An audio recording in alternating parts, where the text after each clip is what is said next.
Seventh-day Adventists believe the Trinity just like the Catholics. I can say to a Catholic who's my neighbor, I can say to that Catholic, this is exactly what my church teaches and believes. We have the same perspective on this issue and this understanding of the Trinity. This was not actually true until the General Conference of 1980. I need to clear up something that I have seen going on in our church for some time, and a misunderstanding that I had some time ago. Because I always used to think that the Catholic position on the Trinity was three individuals emanating from one source. Do you understand what I'm saying? And this was what I just listened to a very well-known speaker, and I don't want to give his name for obvious reasons, but I just listened to his presentation on the Trinity, and this was his conceptualization of the Catholic theology. That Catholic people believe in three entities coming from one being or living out of one being, if you get my drift.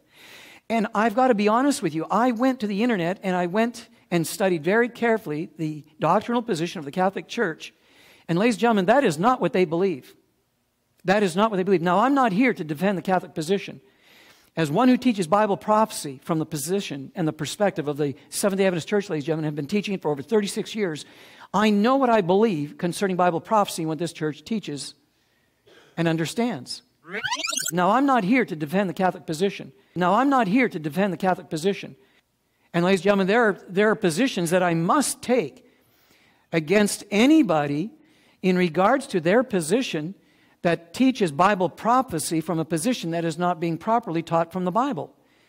And unfortunately, there are a lot of churches that do not understand prophecy like we do today.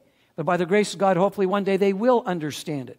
Because I have come to the place where I accept the position of the Seventh-day Adventist Church. I did not grow up in the Seventh-day Adventist Church. I came from the outside like many of you probably did. But here's the interesting thing. On this issue of the Trinity, ladies and gentlemen, we need to be careful, and I'm going to tell you why. Well, let me read something to you, and then I'll explain the reason why. This statement here is from the official Catholic doctrine on the Trinity, ladies and gentlemen, 26 pages long. I've read most of it, but let me share something with you. Right in the beginning, the dogma of the Trinity, here's the official position of the Roman Catholic Church. And I'm not here trying to defend the Catholic Church. I'm showing you that we should not be speaking contrary to what they believe and falsely representing them. Because when you do that, whether you're a pastor or a layperson, ladies and gentlemen, let me tell you what's happening. You are breaking the Ten Commandments of God, whether you know it or not. Because if you do that, you are bearing false witness against your neighbor. And ladies and gentlemen, I don't want to do that. And if I can find equal ground, equal footing with somebody of another religious persuasion so that I can convince them to sit down with me and study Bible prophecy and say, hey, listen, we have some similarity here. And if God has opened the door for that to happen, ladies and gentlemen, why would I want to turn around and make an enemy out of that certain individual simply because I have a misunderstanding of their doctrinal position on something? I don't want to do that. I want to find commonality with people so that I can share with them the three angels' message. What do you say? And that's what I want to do as a Christian. But look at this. The Trinity is the term employed to signify the central doctrine of the Christian religion. The truth that in the unity of the Godhead there are three persons, the Father, the Son, and the Holy Spirit. These three persons being truly distinct one from another. That sounds like the statement I just read here at the beginning of this, concerning this book. Three distinct personalities, all inclusively being part of the Godhead. I like your theme for the 2011 ASI convention. Inspired to finish strong. Inspired by God the Father. Inspired by God the Son. Inspired by God the Holy Spirit. The three persons of the Godhead in one, who are from everlasting and are everlasting. Three distinct personalities, all inclusively being part of the Godhead, which I see more as the family name in the nature of God.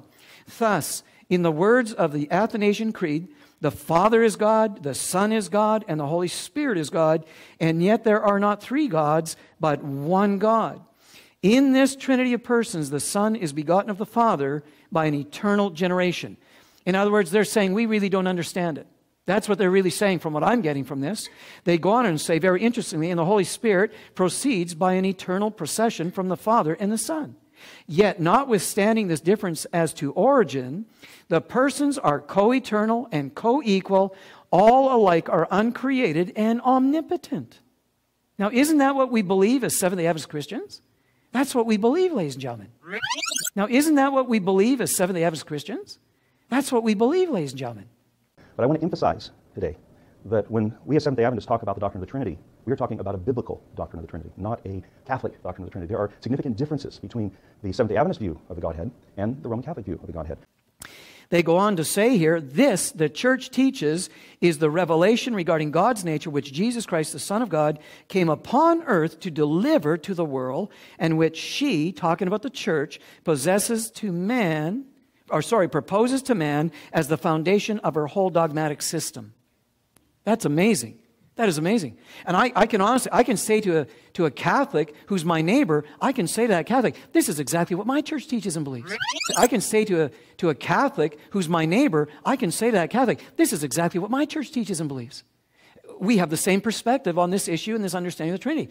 But to turn around and say that Catholics believe that three entities emanating out of one being, that is not biblical. And the Catholics don't teach that or believe that themselves.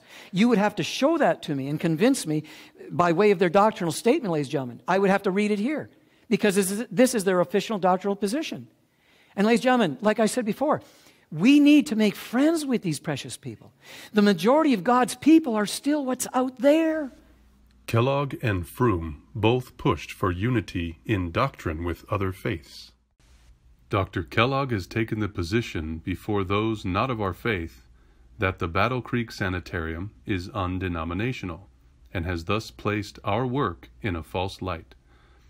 He made indistinct the line of demarcation between worldlings and those who hold in trust the most solemn truth ever given to mortals. May I here make a frank personal confession?